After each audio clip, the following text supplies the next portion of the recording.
Oh my gosh, that's Daniel Gallen I'm looking at right now. Hi, I'm Bob Flounders.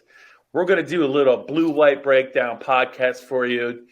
Daniel, I say it at the end of every month, but in the off season, but we're almost out of March, even though it feels like January right now, unfortunately.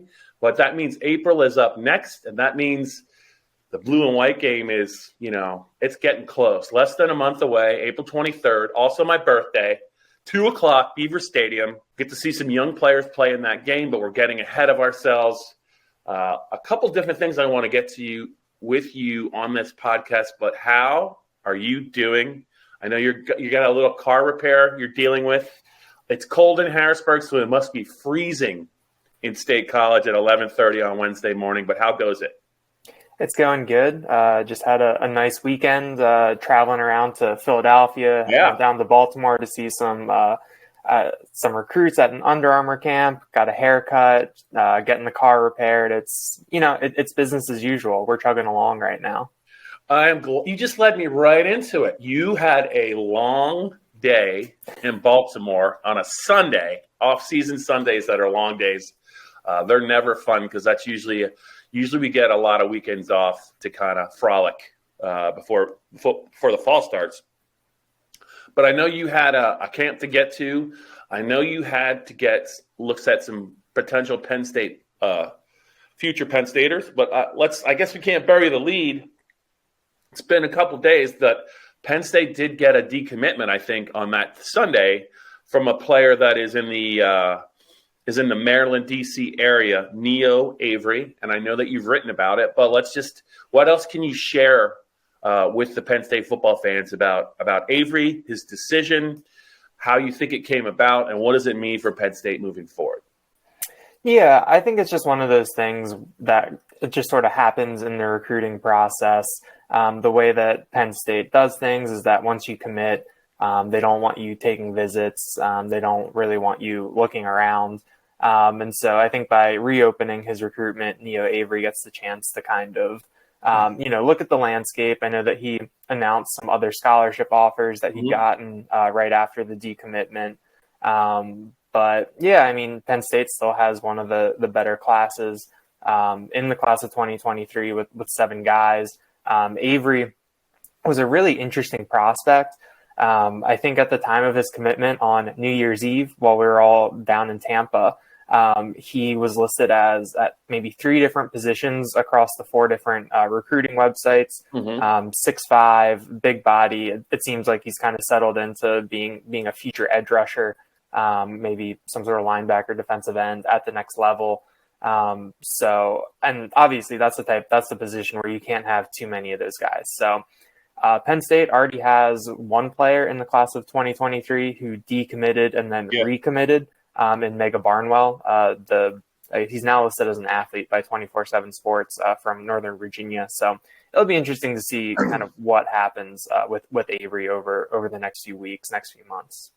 Yeah, and I'm going to say this. I think consider this a public service announcement for anyone that's listening or watching.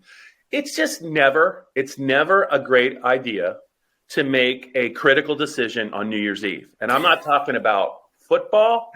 I'm just talking about life, because things can get away from you. I know in my 20s, my 30s, most of my 40s, my early 50s, there's been some decisions I've made on New Year's Eve that I probably that's why they have New Year's resolutions. You just end up thinking long and hard about it. And sometimes you just gotta say, I'm going to take a mulligan on that and I'm going to move forward. But as far as Neeo goes, you mentioned that that Barnwell kind of recommitted. You would not rule out Neeo still being a Penn State, a member of the 2023 class, or do you think that he's really going to open it up? I mean, I think it's a little too early to tell right now. I mean, we'll see once visits start happening and things like that. But I think that the way that the recruiting landscape has changed a little bit, I think that maybe in the past it would be extremely unlikely that if someone decommits, they come back. But I think that the way things are now, because these coaches, they'll keep with the transfer portal, you have to keep these relationships Yeah. even if someone is committed elsewhere, even if someone decommits, because you never know down the road. So I think that there will be, I think that relationship will continue to be there, and then we'll just kind of see where it goes from there. But in regards to your New Year's Eve comments, I mean, I think that anytime someone commits on a holiday, I think I was talking to Greg Pickle about that, where that doesn't necessarily bode well. So maybe the more random mid-June commitments, mid-July commitments are where you want to be. So, Daniel, I know you went down there. I know you ran into our old friend Greg Pickle, who is killing it on his new job. And I believe Joe Hermit was with you, PennLive ace, Penn State football photographer. But what was there anything else you could share about maybe that experience in terms of seeing some potential Penn State kids, and what was that day like for fans? They were like, oh, you get to go to the recruiting camp. That's got to be great because fans love recruiting, but those can be some long days. You got to really kind of pace yourself. There's going to be some downtime there, and it just ends up being a fairly long day. So, what was it like for you, and how worthwhile? What did you learn maybe about some other Penn State potential targets? Well, it was at one of my old stomping grounds at Calvert Hall College High School outside of Baltimore. I think the last time I had been inside that stadium was my senior year of high school for the MIAA track championships. I believe I set my personal best in the 800, leading off our, I don't know, I think our last place 4x8 team. Daniel, I got to stop you there. You can't reveal personal information and then not follow it to the end. What was your personal best in the 800? I got to stop you right there. What was it? It was not good. It was 209. I'm writing 209 down in case this ever comes up again. That is one thing I did not know about you. But anyway, back to Paul. Go ahead. But it was just kind of a long day. It was cold. It started snowing at one point, but I think that it was good to see a lot of these guys, even though they're in the shorts, t-shirts, and kind of going through drills. I think that you can kind of get an idea, especially for some of these linemen, kind of how big they actually are. I spent a lot of time. There's one Penn State commit there, Anthony Donko from Light Ridge in Northern Virginia. Okay. And kind of actually getting to see him in person, getting to stand next to him and look up at him. I think he's listed at 6'6", 310, and he looks every bit of that. He's long, and you got to see him go up like in these one-on-ones against some pretty high-level guys. I think that he was matched up with Mason Robinson, who's a defensive lineman from, stop me if you've heard this one before, McDonough. In the class. State's not in on this guy? Come on. No, I think Mason Robinson will be someone to watch in the next couple months. But so you got to see Donko go up against him, and I think he held his own pretty well. I talked to him for a little bit afterwards for a story that I think I put it on the budget for next week. And just kind of very, very good natured, very kind of he came away from the experience, I think, pretty happy. He said that he wanted to work on some of his pass protection stuff, wanted to learn some things about, setting his feet, some development things. And he thinks that he came away pretty well with that. So that was really good, I think, to see someone who, should be signing in December. Okay. All right. We're going to move. Let's move on from, your recruiting experience in Baltimore last Sunday. Kudos to you for taking one. I mean, Sundays are usually a day that I think out of season that a lot of people like to do whatever their hobbies are, and to kind of have that taken away from you. Not only that, I know it was a long day, so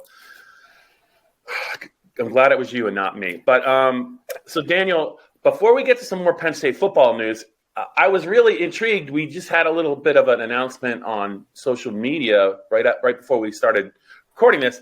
What is the deal with this summer golf thing at Beaver Stadium? That if you look at maybe the headlines on some stories, it looks like you get a chance to drive a golf ball from the top of Beaver Stadium. Like what's going on? It's Top Golf or Top End Golf.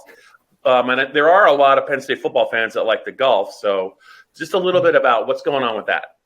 I guess I should have explained what Top Golf is in the story in the post I just I don't did, think but anyone knows. I don't think Top Golf knows what Top Golf is. So don't feel bad. So Top Golf is just like a high end driving range, Okay. more or less. That they have locate. I've never been to one, but I have friends that have done bachelor parties and just Okay. kind of birthday parties at them, and you go and it's a normal driving range, and they've got targets that light up out, and according to the release, the balls, they've got technology in them, so they know how far you've gone and you can score things. Okay. So there's a little bit of a competition aspect there, but I think the big appeal at a normal Top Golf is you go, you get food, you get drinks, and you just hang out and hit some golf balls. Do you know where will this Top Golf thing be constructed, or have they not released any details yet? They didn't have any specifics like that. I would assume that it would be in one of the corners, where the concourse is kind of opens up. Oh, so it is right near Beaver Stadium. It's going to be in Beaver Stadium. Oh, see, that's what I didn't know. I'm glad. All right, so that is pretty cool. Yeah. So it'll just be basically you get to go to a driving range inside the football stadium in June 2nd to 5th this summer. Awesome. And will there be alcoholic drinks there, or just asking for a friend, or is it just going to be non-alcoholic friend? The news release just said there will be food and beverage available for purchase. I'm thinking it's just going to be soda and Gatorade, but still, it sounds pretty cool. It also sounds like some of those prices sound like they might be a little. I'm sure it's going to be a little bit more than the average driving range because of the experience, but I think a lot of people would want to do that. Yeah, I was talking to some people this morning about the price points, and it's one of those things where you're not paying to go to a driving range, like Correct. You're not paying to go golfing. Like making that comparison, that's apples to I don't know, apples to my pen over there. So I think that you're paying for the novelty, you're paying for the opportunity to go hang out and do something in Beaver Stadium that no one else has really had the chance to do. Let's move on here on the Blue White Breakdown podcast. And you wrote about them recently. We've talked about them, but I think we haven't talked enough about them because I was thinking about something involving Zane Durant, the January enrollee from Florida, who was I think a 4-star defensive line prospect who's already starting to get a little buzzy in terms of, hey, he could possibly help us as a true freshman. That doesn't always happen, but he's tested well. He's gained some weight. He's holding the weight on. I think James said he's not the tallest guy, but he's in the mid 260s. He threw out the Kevin Givens comparison, which Kevin Givens was not by any means a tall defensive tackle, but he was a powerhouse, really powerful player. And he's now still in the NFL, I believe, with the 49ers, and I think he's gotten a lot better in the last couple of years. But anyway, Zane Durant, so he's getting a lot of buzz about maybe making an impact as a true freshman, which is rare, Daniel. But is this a half glass full, half glass empty thing to kind of worry about? Because if you look at the defensive tackle rotation and you look at maybe who are some of the players that are going to be in it, not a lot of proven guys. And the guy that's most proven, PJ Mustipher, is coming off very significant knee surgery, a knee injury that he suffered at Iowa last year. We wouldn't even be talking about PJ Mustipher as a Penn State player had he not had the injury. He'd probably be, a top 100 pick in the upcoming NFL draft. But so my question to you is, when you look at this, hopefully this means they really like Zane Durant that much, but I'm just curious if they're just a little bit worried about the whole defensive tackle rotation, to be mentioning a true freshman. Yeah, I think that even just independent of what they've said or haven't said about Zane Durant, I think that it's an area of concern given the depth. I mean, we saw what happened last year when they lost Mustipher, just kind of how that really thinned the depth, and it gave guys like Keziah Izzard and Devon Ellies valuable experience. But then we saw in the bowl game, once Derek Tangelo and PJ Mustipher were gone, that it was a struggle on the interior. So I think that I would say it's a glass half full. To be, I think it's a positive. Okay. It says positive things about the defensive tackle depth to be hearing Zane Durant's name, because I think we've talked about this before. Like when you see a defensive tackle or an offensive lineman come in, you're kind of thinking, oh, like this guy will contribute in 2 years and 3 years, and I don't necessarily think that Durant would be getting singled out like this if they didn't think he could contribute right away. So I think that's a positive, and I'll be interested to see once we actually get to once we actually get to August and September, is how they're going to handle him. If, are they going to push him right up to that 4-game threshold for the red shirt early, or are they going to try to bank some games for maybe later in the season in case there are some injuries there? But I will say, in a related conversation, a name that came up, I think at least 2, maybe 3 times at Pro Day, in terms of asking guys on the defensive side of the ball who could take a step up next. Keziah Izzard's name came up a couple times. So that's something to kind of, I think, keep in mind as we move forward. He and Ellie's played a ton. Sure. Izzard, I think, will be a third-year guy. So I think that he has the opportunity to take a leap forward, and those guys are going to have chances too, especially with Mustipher coming back from injury, and you don't necessarily know where he'll be come August, come September. So there's definitely some opportunities there, and I think that could help accelerate someone like Durant's development. Okay, Daniel, let's stay with the defensive line, and this was another thing that was rattling around my big brain recently. So when you look at the defensive end room, I've heard James was asked about Adisa Isaac, I think, on during his spring news conference. I think Chuck Losey was asked about him, and everyone agrees that this was a kid that when he got to Penn State, he was one of the top recruits in the 19 class.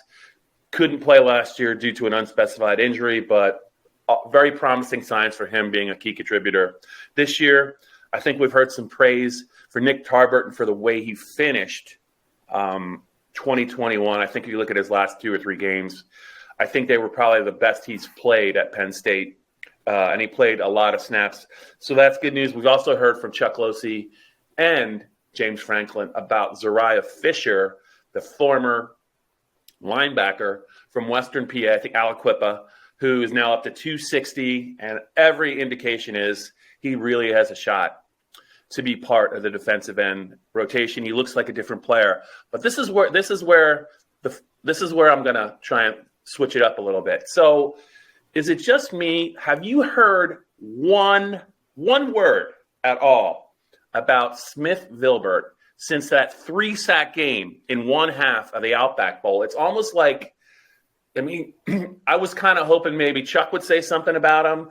I was hoping maybe James would say something about him. And yeah, it's still March, but I think all the fans remember. I don't think a Penn State player's ever had 3 sacks in one half of a bowl game. But it just seems like there's not a lot coming out maybe in the positive direction for Smith. Now, maybe I missed it. Maybe you heard something, but I kind of thought we would be talking a little bit more about him at this stage based on maybe some teammates' comments or maybe the coaching staff's comments. Where are you on Smith Vilbert right now? Yeah, I think Smith Vilbert got mentioned by someone after Pro Day. I'd have to look through the transcript in terms of the younger defensive lineman in the future. Maybe it was Lucetta. I'm not exactly sure who brought him up, but yeah, it is kind of interesting when you look at kind of the last impression that some of these guys have made and kind of how that's resonated into the offseason. Yep. I think Sean Clifford didn't really make the best last impression, and I think that's kind of colored a lot of the conversation. Whereas Smith Vilbert's last impression, I think, hasn't really resonated a lot. But I think that there's just so many moving parts on that defense right now, so many guys leaving, and I think that Penn State defense that we saw against Arkansas was not really indicative of the 2021 team, and I don't even know how indicative of the 2022 team it'll be just because of some of the pieces there. But yeah, I do think that is interesting. I hadn't really thought about Smith Vilbert in a while until you brought him up. So It's been kind of quiet. I think that he'll be someone at practice tonight. Maybe I'll try to go take a peek at. I know that you and I were both super high on him coming into last year after he got Brent Pry's endorsement. Yeah. Yep. Maybe coming in a little bit quieter, maybe that'll bode a little bit better for him. But that defensive end group is really interesting when you add in Isaac after his absence last year. And I think that Gilbert is someone that they're going to need as a third or fourth defensive end once you really get rotating there. Okay, well, let's just switch because you were up there for Pro Day. I know you wrote a ton about it. Very long day. But all 32 teams were there. There were some head coaches there. There were some DCs there. I think there were a lot of eyes on some of Penn State's premier prospects. I have a couple questions for you, but are there any dots you can connect based on your observations for Penn State football fans? Did you notice anything? Did you read anything into maybe who was talking to who, how some people looked? And then at the very end, I'm going to ask you. So I was talking to somebody last night. So it's pretty clear to me that Rasheed Walker must have had a pretty serious injury because he hasn't done anything. He has not done anything. He didn't test at the combine. He didn't test at Pro Day. So whatever was bothering him, and he was on crutches, I think all of the Outback Bowl week down there, I think to me he's got to be clearly waiting to be, closer to 100% healthy because he hasn't done anything, right? Yeah, I think that Rasheed Walker is someone that you would draft and then just kind of get them into your building, get them with your training staff, and then see where he is in July and August in terms of I guess his readiness there. Yeah. But for the rest of Pro Day, I mean, you can connect some interesting dots. I'll leave the one that's most relevant to you for the last one. Absolutely, you will. I have no idea which one that could be. But I think that you kind of start with Jahan Dotson. He was getting put through workouts by a Patriots assistant and a Ravens assistant. The Ravens assistant was Keith Williams, who I think has the title pass game specialist, and he has a track record of working with a lot of wide receivers who are in the NFL. I've seen Dotson linked to the Patriots in a couple mock drafts here and there. So that was something notable. And then the Green Bay Packers had a pretty large contingent there, including GM Brian Gutekunst. And Dotson has been linked to them in some mocks at 22 or 28 after the Devontae Adams trade. So those are two of the more interesting ones. I think the Steelers linebackers coach and a Ravens linebackers coach were putting Brandon Smith and Ellis Brooks through drills. And that's, you could see either one of those teams drafting one of those players and it being a pretty decent fit. So those are a couple of the connections that stood out. And then the big one, I mean, the only head coach who was there was Mike McCarthy, and defensive coordinator Dan Quinn was there, both from the Cowboys. Obviously, we know Micah Parsons with the Cowboys. Jesse Luketa is one of Parsons' best friends. And for a while, Dan Quinn was just sitting on the turf, backwards hat, just chatting with Luketa and Arnold Ebiketie for a while. So I think you look at, you can obviously draw a little bit of a line there.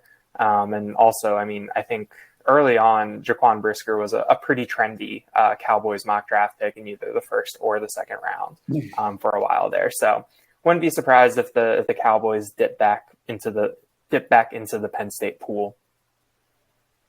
Yeah, I'll tell you, if Jahan, and I think Jahan Dotson to the Packers would make a lot of sense at one of those spots. Boy, Audrey Snyder would be over the moon. I think at that. Audrey loves her Green Bay Packers, and I know that she got a front row seat to see what Jahan Dotson could do for since 2018 at Penn State. So that one, because they don't have anyone at wide receiver right now. They not only did they trade Devontae, but that Vontez Scalding, whatever that guy's name is, he walked too. He got a lot of money with the Chiefs, so they're definitely taking some wideouts. So I think Jahan would make a lot of sense. As far as the Cowboys, I still don't know what I don't know what Mike McCarthy does. He's got an offensive coordinator, and now they hired somebody else to be like in-game critical thinker or some kind of coordinator on offense because Mike McCarthy's a bonehead. but I don't know what he did, why he would have been at Pro Day, because I don't know how much he has to do with the talent evaluation, because they have a guy they really like, Will McClay, who kind of really heads up what they do in the draft. So that was puzzling. But to me, the fact that Dan Quinn was in State College, you don't go from, Dallas to State College, which is hard to get to, unless you specifically are looking at some players. I think they're all on the defensive side. And the guy that I think that Dan Quinn really is curious about is Arnold Ebiketie. I think that there are some people that have a very different view of Arnold. There are a lot of people that view him as like a top 50 player. I've seen some mock drafts where he's like late first round.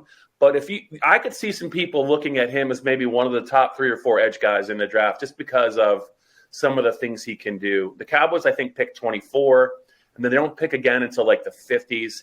So if they were going to try and get Arnold, they could not get him in the second round unless they traded up. But he might be a nice little he might be on the short list at 24. I would not be surprised. The Cowboys are not afraid to take somebody maybe that they love, that a lot of people think maybe he should be a little bit later in the draft. But I think that's a guy absolutely the Cowboys could use. I think Lucetta is a guy also that a lot of teams could use, but I don't know where he would fit in Dallas. I think at this point he's more of the off-the-edge guy than he is maybe an off-the-ball linebacker. So I'm not sure what Dallas's plans would be for him, but I could definitely see him with the Steelers or the Ravens. I'm not sure why Jahan Dotson would get worked out by the Ravens, because they took Hollywood Brown in the first round. They took the receiver Rashad Bateman from Minnesota in the first round.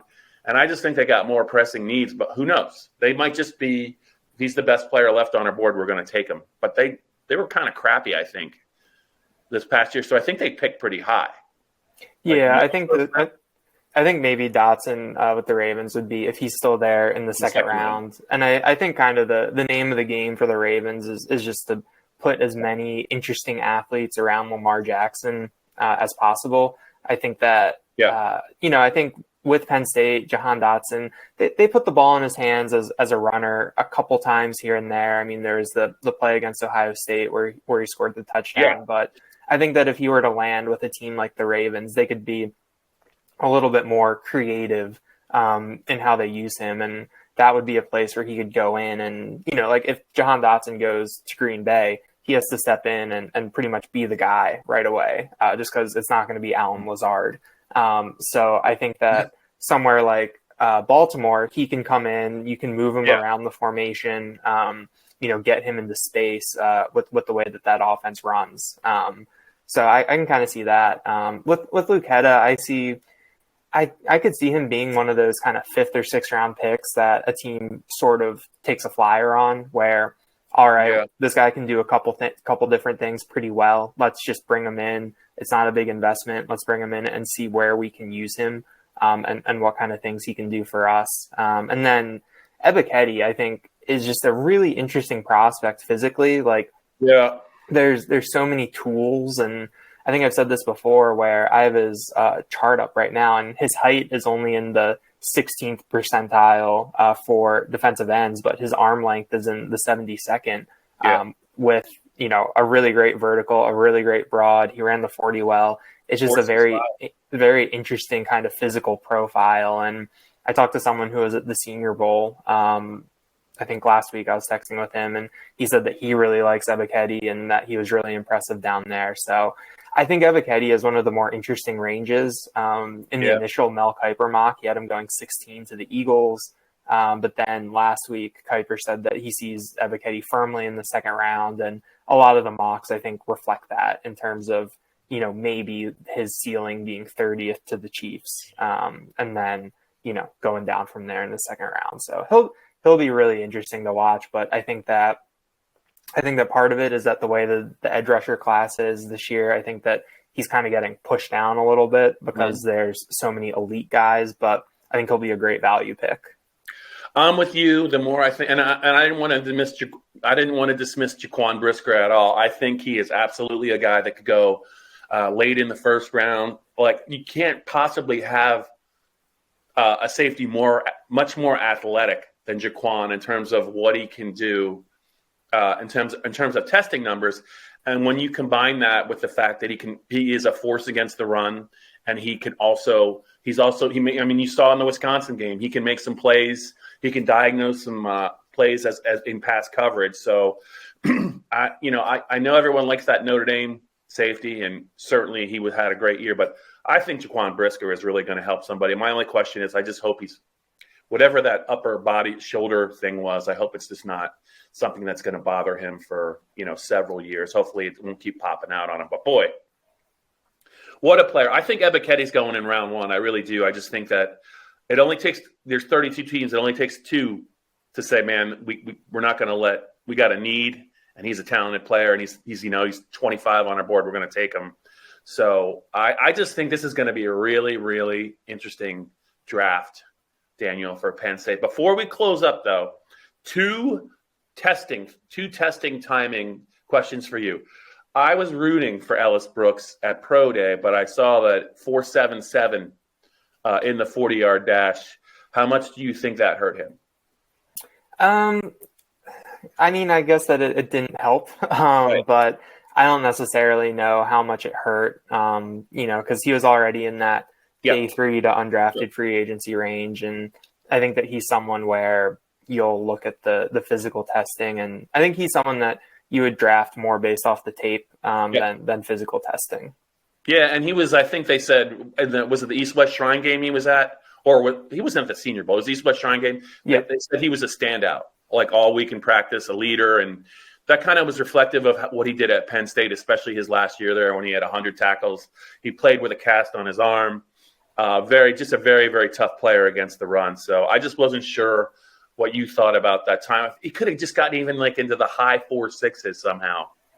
That would have helped him, I think, definitely get drafted a little bit earlier. So we'll see. One more testing question for you, just to show you that I've been paying attention. So if you ran the 1,600 meters in 2:09.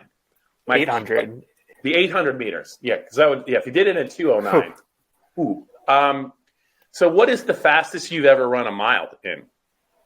4:54. Yeah, sub 5 minutes. That's crazy. Yeah. What could you do it in right now? I mean, maybe 7:30, but that might be pushing it. That is a big drop. I thought you were going to say like high 5s.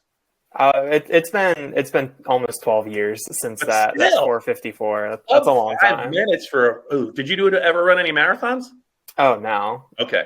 No, I was strictly middle distance. Okay. I was bad at cross country in the 2 mile. Maybe that can be a summer goal for you to kind of get back to maybe 6-minute miles, something like that. It took me so much work to even be able to run like a 5:30 mile. Yeah. And after my track career ended, I thought about all the work that it took to get down to that 4:54, and I was like, nah, nope. Like I don't need to do this again. Yeah.